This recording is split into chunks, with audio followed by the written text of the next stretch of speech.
Prieš 100 metų mūsų krašte. Švietimas. 1925 m. vasario 4 dieną Joniškio valsčiaus ir miesto taryba nutarė prašyti Šiaulių apskrities savivaldybės leidimo perimti savo žinion Aleksandravo palivarke buvusios rusų mokyklos 2 aukštų mūro namą. Tas namas tuščias ir apleistas, reikia jį suremontuoti ir įkurti mokyklą. Vasario 4 dieną Joniškio valsčiaus ir miesto taryba pranešė elektros stoties nuomininkams, kad šviesą veltui turi teisę gauti.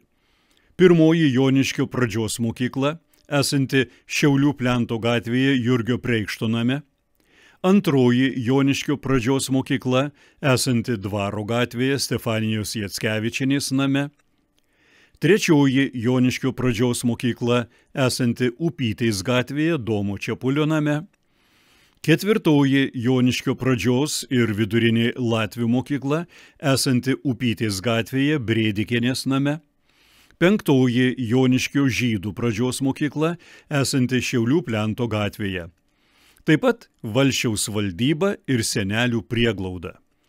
Be to, nemokamai šviesa duodama 8 lietuviškų pradinių mokyklų mokytojams ir 1 žydų mokyklos mokytojui už 1 32 žvakių lemputę. Latvių vidurinės mokyklos mokytojui už 50 žvakių lemputę. 1925 m. rugpjūčio 18 dieną Joniškio valsčiaus ir miesto taryba nutarė Joniškio gimnazijos namus statyti Goesų paliktame sklype. Joniškio gimnazijos namų statymo komitetas prašė Šiaulių apskrities valdybos paskirti 30 000 litų, nes ir Joniškio valsčiaus taryba savo sąmatoje yra paskyrusi tokią sumą. Ta pačią dieną taryba nutarė išnuomoti namus Joniškio viduriniai mokyklai valdybos kieme, Joniškio antrajai pradžios mokyklai Stefanijos Jackevičienės name Dvaro gatvėje, trečiajai pradžios mokyklai Domo Čepulio name, ketvirtajai pradžios mokyklai Liudo Bandrevičiaus name Upytės gatvėje.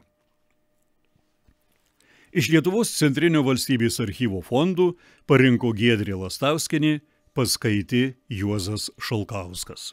Negriešik Dievui, namie daugiaus.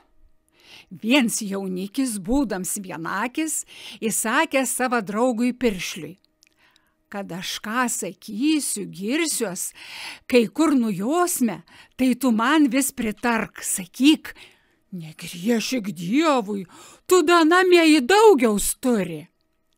Kai nujoja pas kokią jaunąją, ėmės šis girtis pro šį, pro tą, o Piršlis vis jam priduręs. Negriešik Dievui, namie da į daugiaus turi. O ta jaunoji, neeinant už jo ir neeinanti. Taip jis nebeišmanas ką besakyt, kai begirtis, sakas. Sesait, kodėl tamsta manim baidais? A dėl to, kad aš vieną akę? Piršlis pridūręs. Negriešik Dievui, į antrąją nelabai teprimatai. Ir pabaigė Rokundą. Šiaurės Lietuvos pasakos surinko Matas Lančiauskas, paskaitė Sofija Jonaitytė.